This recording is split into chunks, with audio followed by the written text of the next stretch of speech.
Encore quelques minutes avec nos experts Damien Girard, Michel Sapin et Rémi Bourgeot aujourd'hui. Alors on voulait parler effectivement, c'est un peu technique mais c'est en même temps passionnant, de l'article 5 du traité de l'Atlantique Nord, vous savez, qui prévoit, dont on parle souvent, qui prévoit l'assistance entre alliés, qui prévoit que si un pays de l'OTAN est victime d'une attaque armée, eh ben chaque pays de l'OTAN, de l'Alliance, doit considérer que cet acte est dirigé contre l'ensemble des membres et donc devra prendre les mesures nécessaires pour aider le pays victime. Et Trump a appuyé un petit peu là où ça fait mal dans son avion qui l'emmenait aux Pays-Bas, parce qu'il a dit, mais cet article 5 là dont vous me parlez, il peut être interprété de différentes façons. Écoutez le président américain dans son avion. Ça dépend de votre définition. Il existe de nombreuses définitions de l'article 5, vous le savez, n'est-ce pas ? Mais je m'engage à être leur ami. Vous savez, je suis devenu l'ami de beaucoup de ces dirigeants et je m'engage à les aider. Voilà, Donald Trump, qui n'a pas complètement tort, parce que l'article ne prévoit pas que chaque pays doit automatiquement apporter son soutien. Il doit le faire, on peut le faire dans la limite de ses moyens. Donc cet article 5, qui est vraiment l'article clé du traité de l'Atlantique Nord, il a ses zones grises quelque part, Damien Girard. Enfin, c'est pas clair, hein.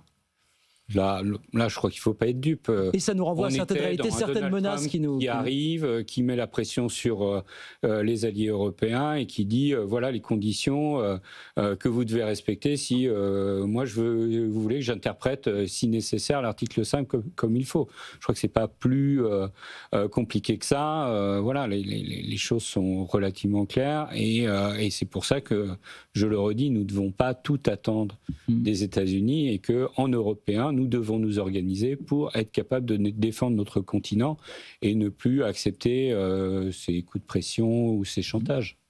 Rémi Bourgeot, vous ne trouvez pas qu'il a mis le doigt là où ça fait mal et appuyé où ça fait mal? L'OTAN, c'est un attelage quand même très, très hétéroclite. Bah oui. Des pays qui ont eux-mêmes des tensions à l'intérieur de l'OTAN, et c'est avant tout les États-Unis et l'OTAN. Et aujourd'hui, il faut voir l'équation politique américaine avec Trump, qui est le président du désengagement. On voyait bien la base MAGA avec ses relais d'influence qui se sont fortement opposés à l'idée d'une nouvelle guerre au Moyen-Orient, en l'occurrence en Iran. Et finalement, il a trouvé cette solution, entre guillemets, assez surprenante de bombardement et ensuite d'aller dire à tout le monde d'arrêter. Mais c'est ça l'équation aujourd'hui, avec une tendance au désengagement, ce qui n'est pas le cas de tout le monde aux États-Unis, notamment au sein de l'appareil d'État. Donc, il se positionne vis-à-vis de cette situation et avec la tentation de se retirer de certains fronts, comme le font traditionnellement les États-Unis quand ça va mal. On l'a vu en Afghanistan. Et là, avec l'Ukraine, avec un engagement qui n'est pas direct, mais c'est ça la grande question et le grand débat vis-à-vis des Européens, avec des positions qui sont quand même très différentes entre Trump et les dirigeants européens qui sont plus alignés avec l'administration précédente. L'assistance entre alliés qu'on pensait être l'alpha et l'oméga de la charte de l'OTAN, du traité de l'Atlantique Nord. Trump dit, bon... Ça peut être interprété de différentes façons. Ça reste l'alpha et l'oméga, hein, parce que c'est le seul élément qui crédibilise l'alliance par rapport à tout autre. Parce que sinon, il y en a un qui va se dire « Oh, la Lettonie, c'est tout petit ». Alors justement, ça nous renvoie à nos propres interrogations. Si nous, demain, Européens, nous sommes confrontés à une invasion de la Lettonie, par exemple, ou de la Slovénie par est-ce qu'on hésitera? La réponse de l'article 5, on n'hésitera pas, parce que là, c'est typiquement... Oui. En théorie. Bien sûr, mais c'est pas seulement en théorie, c'est la réalité de tout traité d'alliance.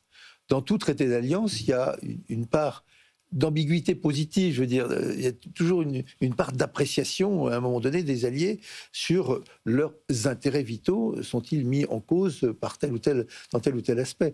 Donc, je ne pense pas que ça a changé les choses. Tout d'un coup, Trump a appris qu'il y avait un article 5.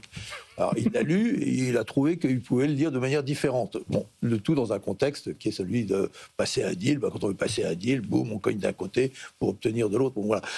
J'y attache pas beaucoup plus d'importance que ça. D'ailleurs, on s'aperçoit que Trump, lorsque peut-être malgré lui, et parce que c'est contraire à ce qu'il peut dire à sa propre base, quand il est vraiment devant un sujet lourd, il ne se désengage pas, hein. Même en Ukraine, aujourd'hui.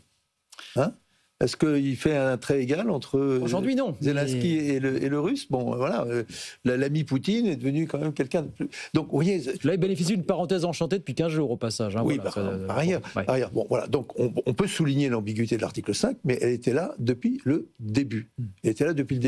Quand les Américains ont reçu un truc dans les Towers, là... En septembre 2001, et qu'il y a eu une intervention en Afghanistan... Oui. Bush a demandé l'assistance de l'aide des Européens. L'OTAN. C'est l'OTAN qui est intervenu. Parce que pourquoi? Les intérêts américains étaient directement visés. Donc, même pour les Américains, c'est quelque chose d'important.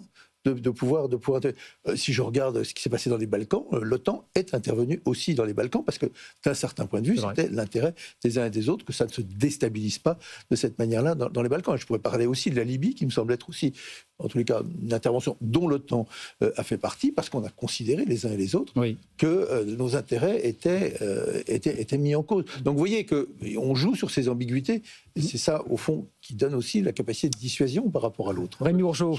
Pour les États-Unis, je voudrais juste dire qu'il faut voir que les États-Unis viennent d'avoir été sur le point de s'engager dans une guerre face à l'Iran par le biais d'Israël. Je veux dire, c'est quelque chose qui était inimaginable pour une grande partie quand même de la base américaine et les choses ne sont pas encore réglées. Donc quand on parle d'assistance, donc Israël, c'est aussi un sujet très important avec le soutien extrêmement fort avec une dimension religieuse aussi de milieux évangéliques aux États-Unis. Donc je veux dire, il y a aussi ça dans la balance. Et là, on a toute une décomposition, un ensemble de fronts avec des acteurs qui sont eux-mêmes en train de s'apporter une forme d'assistance. Mais on le voyait entre l'Iran et la Russie, où finalement la Russie ne voulait pas aller trop loin non plus.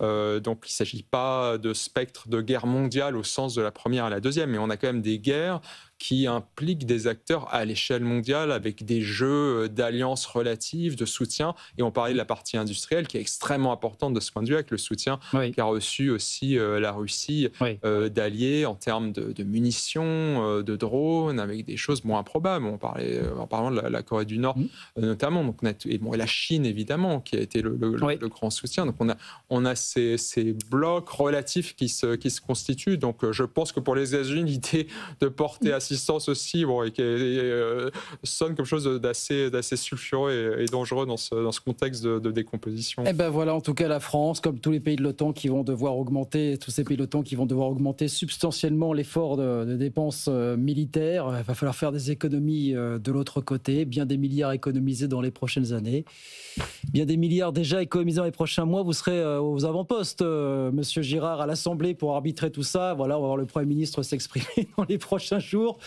En tout cas, tout ça nous renverra à la discussion budgétaire de l'été prochain qui sera lourde. Voilà. Ce nous, on a démontré, c'est qu'il était réellement possible de répondre aux enjeux avec 3 milliards en plus chaque année. Moi, je pense que si le choix est fait d'aller à ce point sur des sommes aussi importantes, on va sacrifier soit la question sociale, soit la question écologique, et en fait, on casse la cohésion de notre nation. Et donc, en fait, on perd à la fin. Donc, il n'y a pas à choisir, et on peut tout faire, et je pense qu'on l'a démontré. Et donc, au-delà des annonces du jour, je pense qu'il faut redevenir raisonnable, répondre à nos enjeux, mais sans sacrifier notre modèle, qui est le modèle qui permet la résilience et la cohésion de notre nation. Bon, on verra en tout cas ce que nous dira d'ici le 14 juillet François Bayrou dans l'immédiat sur toutes ces questions. François Bayrou qui fera une conférence de presse demain pour parler des retraites, qui n'a pas encore le sentiment peut-être de pouvoir sauver les travaux du conclave qui nous ont tenus en haleine pendant quelques mois. Ça aussi, c'est plus les travaux du conclave qui pourraient sauver. C'est ça. Oui, d'accord. Parce que les travaux du conclave, ils sont terminés. Les organisations syndicales. Oui, mais il y a eu des avancées. Il y a quand même des avancées. Mais il peut le faire. Je dis ça alors que c'est très important. Mais ce qu'on peut attendre de lui, c'est qu'est-ce qu'il fait? Il y a eu des propositions sur la table. Est-ce qu'il reprend sous forme d'un projet de loi qui permettrait qu'il y ait une discussion au Parlement? Je vous assure que là, le dialogue va reprendre avec l'ensemble des partis et des groupes.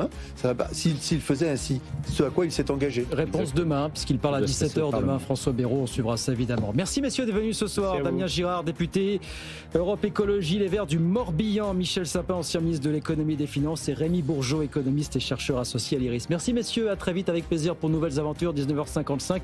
Tech & Co dans un instant, on se retrouve demain, 18h évidemment. Très bonne soirée.